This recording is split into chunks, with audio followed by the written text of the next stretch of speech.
Do you want to be ahead of the game for the latest in arts, music, cuisine, and entertainment across the Middle East's most dynamic capital cities? Al Monitor is proud to launch our City Pulse newsletters, focused exclusively on local news, starting in Riyadh, Dubai, Istanbul, and Doha. Each week, our on-the-ground writers in these cities cover the latest cultural happenings and trends, so you have everything you need to know for the best local experiences. To subscribe for free, go to almonitor.com, that's al-monitor.com, and sign up on our newsletter page. Welcome back to On the Middle East, Al Monitor's flagship podcast on the big and interesting stories in the region. My name is Amran Zaman, and today I'll be looking at what Iran can expect from President Donald Trump. Iran's moderate President Masoud Pezeshkian and his allies have signaled they want to resume the nuclear talks, which Trump pulled out of in his first term as president. With me here to discuss all of this is Vali Nasr, a professor of international relations at Johns Hopkins School of Advanced International Studies in Washington, D.C., and a leading scholar on Iran and Shia Islam. Welcome to our program, Vali. It's very good to be with you. Thanks for inviting me. So you're just back from the ski slopes of Davos, and I'm sure you've picked up all kinds of fascinating gossip. Jawad Zarif, Pezeshkian's strategic advisor, is that what we call him, was there and made some very interesting comments yesterday. So let me kick off by asking you, it sounds like the Iranians are ready to talk about another JCPOA deal. Yes, they have been sending this signal for some time, and I would say even the election of President Pezeshkian and appointment of Zarif as his vice president were already indications that there was a shift in Tehran. It's accelerated since Trump has now been sworn in, and even before when he was elected. Zarif wrote a piece in Foreign Affairs, which was very, very unabashedly talking about a framework for negotiations. And then they've also been very on the front foot with another angle, not just with the US, but with Arab countries. And he did refer to that in his comments yesterday as well, and was on some panels with Arab foreign ministers. And there's a lot of bonhomie among them all. And I think is significant is that Iran is basically signaling to the United States that this is not like the last time where we were completely isolated and it was the Arabs that were egging you on to come out of JCPOA and put maximum pressure. Secondly, you could also look at the evidence that the fact that we're getting along with the Arabs, that the Arabs are happy, means that there's a serious diplomatic path. So what they're doing regionally is not completely divorced from the signaling that they're sending to the US. Well, on the one hand, it's definitely true that there's been a thaw with Saudi Arabia, notably, which is, of course, the most critical actor among the Arab states today. And we also, though, have to bear in mind that Iran is badly weakened since October 7. So how does that play? I mean, does the fact that on the one hand, pressure from the Arabs on the US to not, to place maximum pressure on Iran seems to have diminished, and at the same time that Iran poses less of a threat to Israel, could that actually mean that this is a really propitious moment for moving forward on the JCPOA? And how would the Trump administration handle this? Or let's say Trump himself? Well, I think that's really the heart of the matter, because, it's clearly the glass is half empty for Iran and half full for the US and Israel. I mean, even if we don't go to maximal characterizations that Iran has been completely crushed and weakened, it's definitely its hand is weaker. Its ability to retaliate against Israel, its ability to play a big role in the Levant is not there right now. Now, in all these kinds of circumstances, there's two ways you can proceed. One is that if your opponent, if your adversary is either weak or feels threatened, you use that moment to entice them to the table. or do you actually go for the kill, which is what the Israelis and the neocons in the US are advising.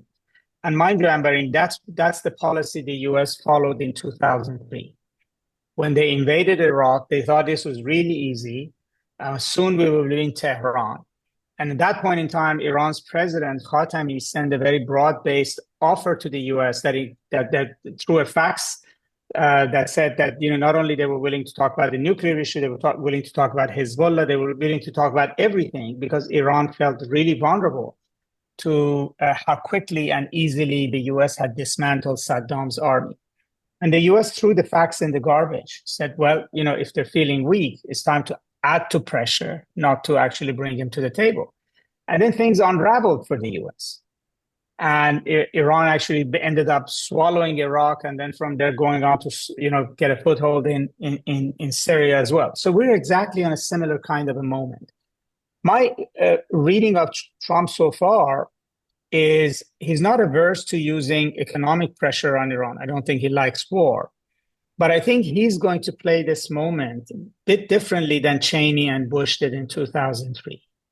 Which is, given his experience with Iran last time, he understands that Iran is weakened, but is still capable of significant amount of damage to the region, price of oil, Saudi Arabia, Dubai, etc. Yes, he can't threaten Israel, but he can threaten stability in the Middle East. And I think he is not, unlike Bush, is not out there to reshape the Middle East, re-engineer the Middle East. He's rather there to arrive at a situation where Middle East will leave him alone to focus on China. And every indication we're seeing suggests that. He has yet to appoint an envoy for Iran, which means that he's hedging. He's decided to be particularly brutal on the worst of the Iran hawks of his own first term, not even other places. John Bolton, Brian Hook, Pompeo.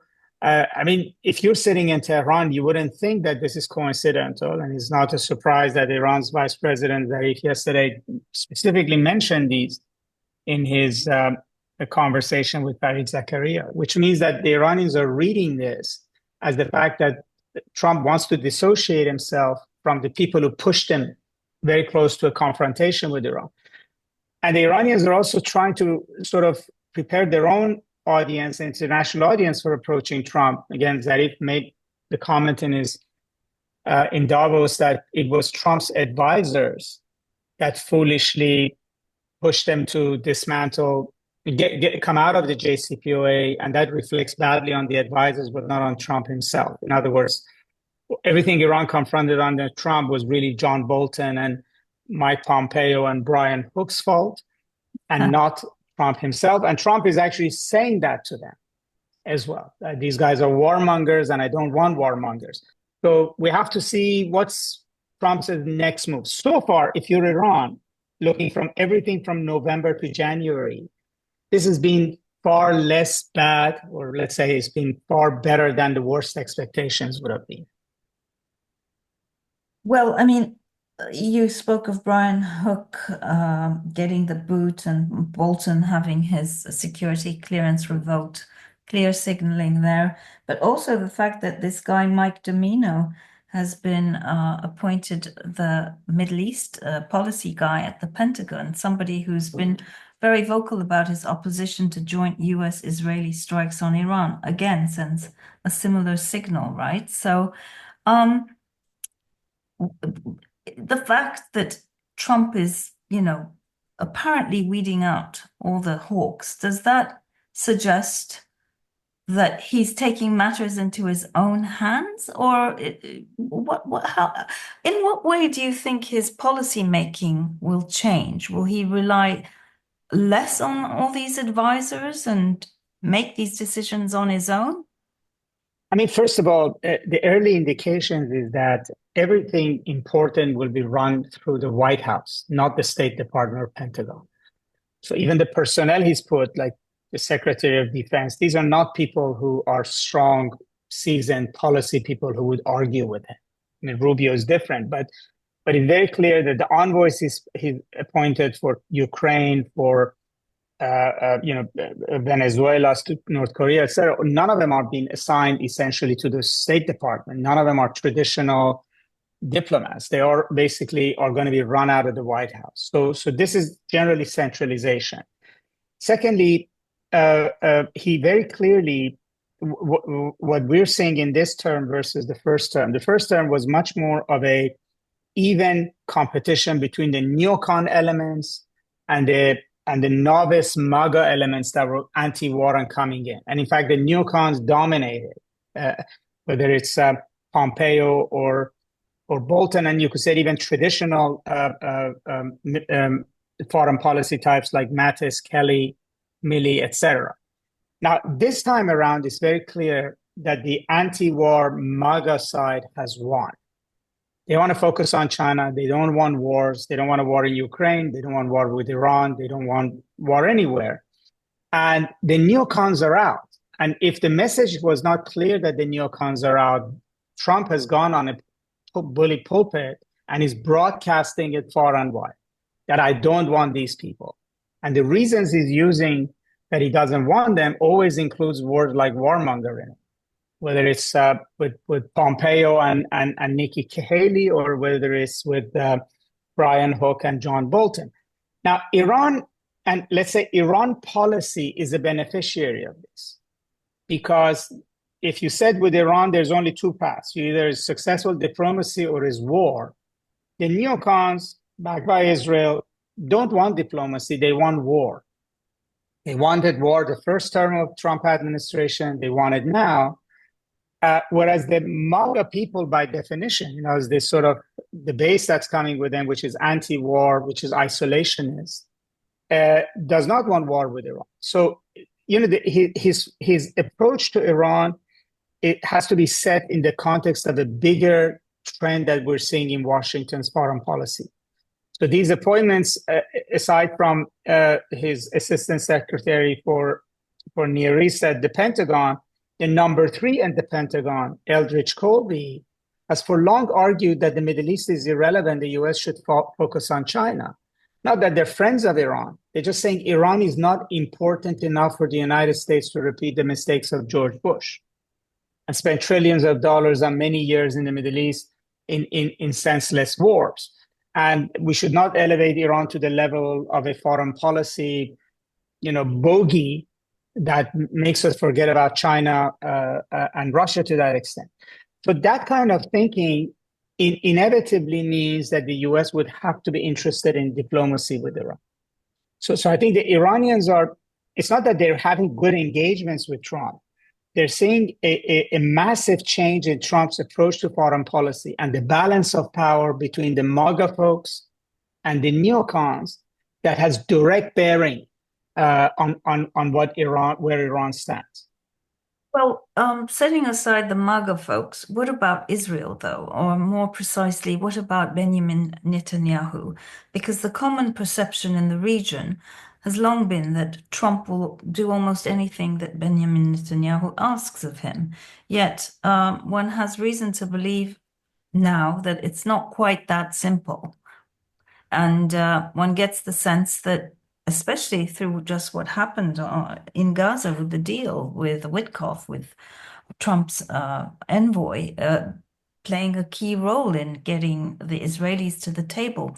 How does that play in Tehran? That's clearly, must have created an element of surprise and hope as well.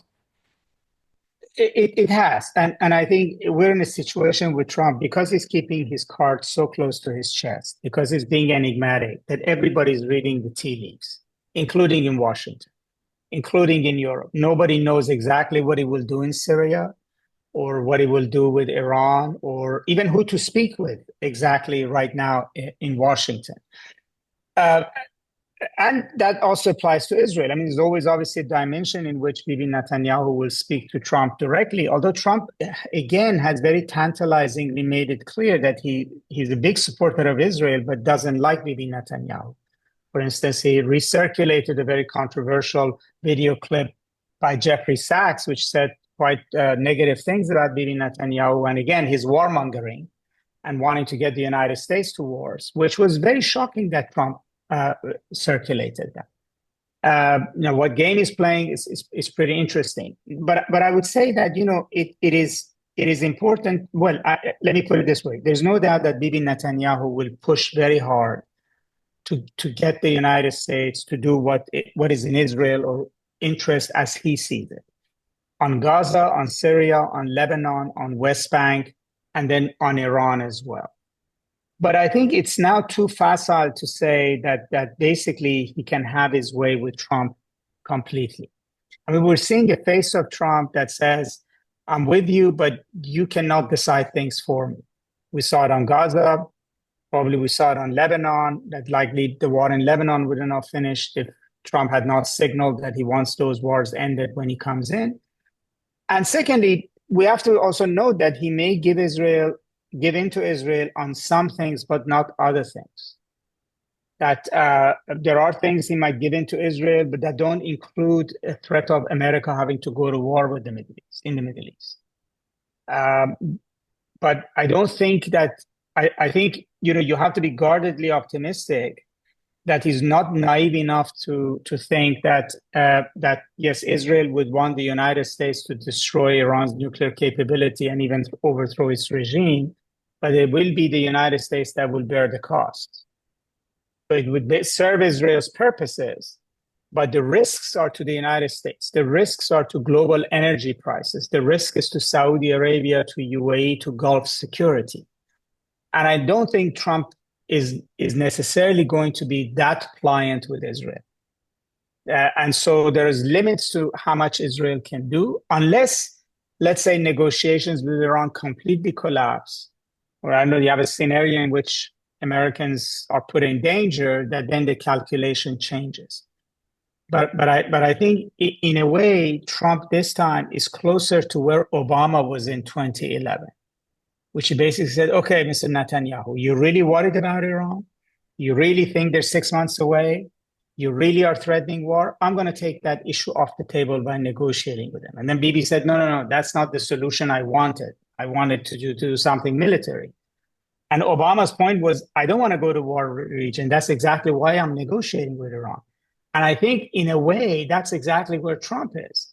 You're really worried about this thing? I'm going to fix it, but not the way you want it. Not by starting another war.